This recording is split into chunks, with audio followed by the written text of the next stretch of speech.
you ready? Are you ready?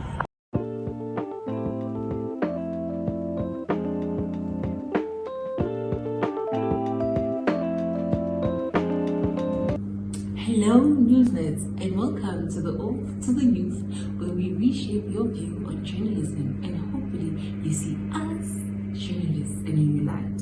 I am your host, Ramonnye, and this is my co-host and a strong woman in media, Sissy. Hi, Newsnet. Welcome to our podcast, and thank you guys for watching.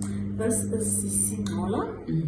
Hopefully, after today's episode, we'll help you appreciating journalism even more and maybe try to change how you perceive journalism.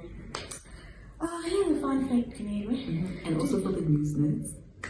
Keneilwe and the Newsnet. Did you know that the first university communication department, to be more specific, a journalism course was first set up at the University of Potchefstroom in 1960. Only in 1960? 1960. I mean, journalism was there. Has been there. But then, only then, journalism course was set up. I mean, well, that's a very interesting fact, I guess. And it speaks of something important. And I guess that something important is the history of South African journalism as a whole, right?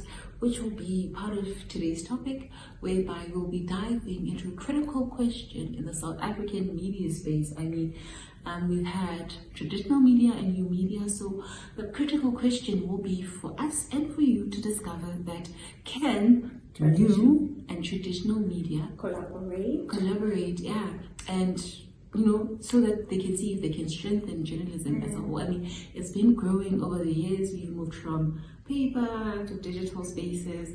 We'll discuss all. It's something we've been drilling into, and I guess you'll enjoy today's episode, and we'll see where it leads us, I think. So, are you ready, Sissy?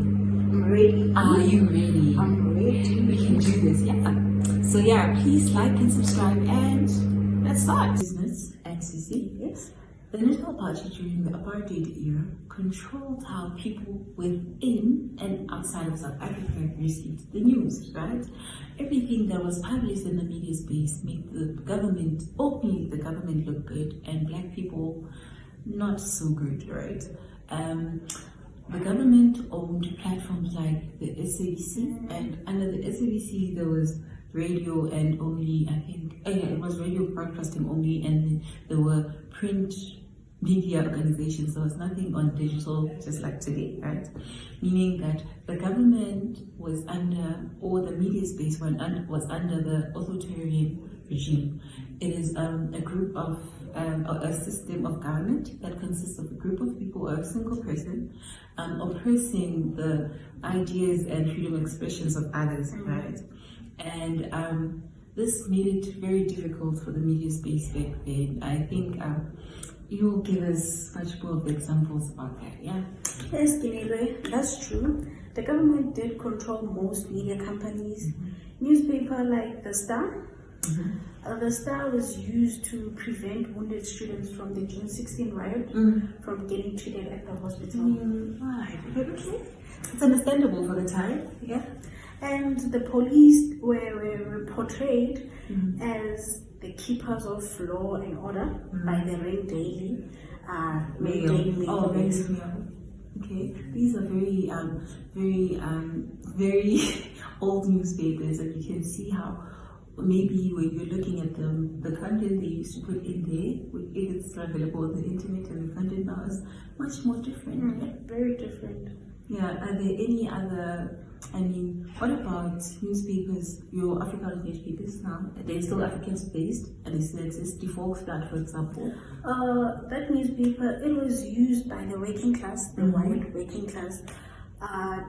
It was to tell them about the cheap labor, black labor, especially in the mines. It was more of like your business newspapers, but Afrikaans. Newsnet, did you know, despite the restrictions, underground publications like the Grassroots and the Weekly Mail emerged, advocating for the anti-apartheid movement. Absolutely, Sissy. I mean, these brave publications laid the groundwork for post-apartheid media companies. The SABC now changed its whole concept. It became for the people. It was no longer owned by the government. And it had created both stations, more diverse stations that were now for everybody. I mean, we have your Cozy FM, you have your Palapala FM, you have your City FM, even though they were there even during apartheid, but now they could be more expressive and give what their audiences want, right? So now the South African media space was in the liberalization area, right? Whereby people were now able to express themselves, and government had no control of what they had to say or what they think of it. They now have the ability to criticize the government as well, and the media also helps them. I mean, your ENCA, they are always helping us criticize the government. Fast forward to today, Sissy and Newsnets. We know that the South African media space has moved from traditional to digital platforms, right? The move from analog to digital broadcasting has been named the digital migration, right?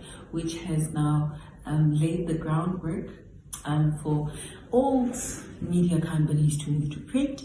They have moved with the times. I mean, your print newspapers have moved to online, like Digital. Digital. They moved to online. Your Sunday Times online. Your even Daily Sun now has moved online. It has been printing less and posting most of its stories online. So they have moved to the digital area to accommodate the people of now, whoever we are on our phones, our laptops. So yeah, I feel like this move has been something major, and even platforms like the SABC have started competing with streaming platforms. And we're growing as a media. We're growing, exactly, Keneilwe. This shift has introduced new challenges, but also opportunities. Yeah. Yes, because mobile access and social media platforms have revolutionized how news is being consumed, making information more accessible. Like you can access the news from your couch, anywhere, anytime, as long as you are connected. And again, it's nice in the fact that newspapers back then, you get your newspaper today, you read it, right? And then you lose it. And you can't reference back to the story that you read. Right now with the new media space, you can scroll back. You can even click on links and see which one and where and how. And there are more platforms to engage with different news for different age groups. Yeah, which is also accommodating, and we're growing in the media space.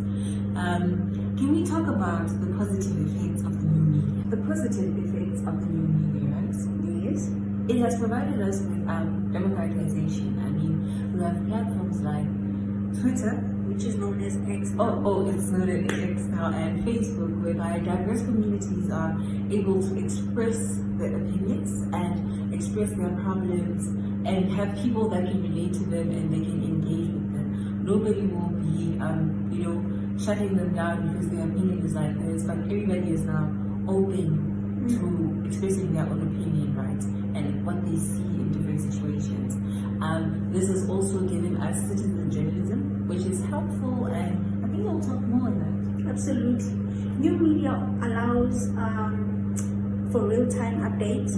Think about how fast news spread during an event or a significant event. It fosters interaction between the journalist and the audience, which creates transparency. You can trust the journalist that they are giving you accurate news because they are with the audience. Yeah, and also that's something, again, you mentioned, that's citizen journalism. And I mean, it creates trust. Journalists are not always looked in upon a good light.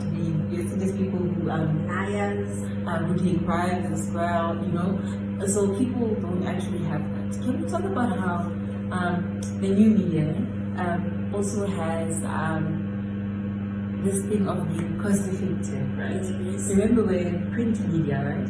You had to have paper, I think print, ink. transport.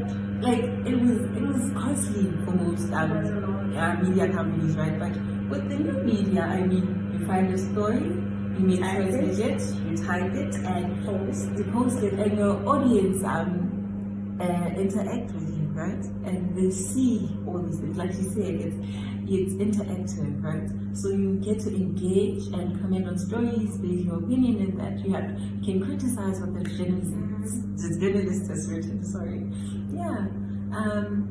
Are there any negative effects to this new media? I mean, we know that not everything in this life is all sunshine And rosy. here. So can you tell us a bit more about that? This new media has the negative side. The negative side will be the misinformation and the disinformation. Yes, whereby people spread false information And fake news as well. Yes, just to gain financial gain.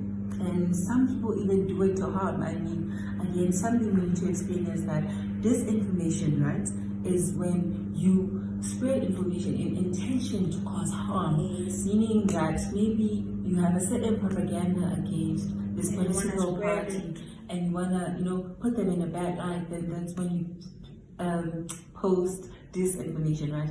And misinformation is when you share it mistakenly, right? Meaning that it was not your intent to even do that. However, it just spread like wildfire, like a rumor.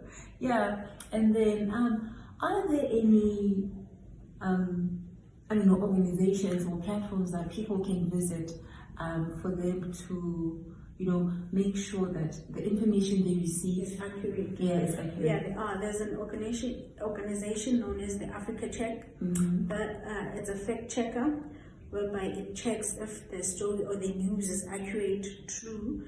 But I know that most people are not aware of it. Yeah, They don't know about the maybe it's fact your check. first time hearing about it, while with us here. But it's there.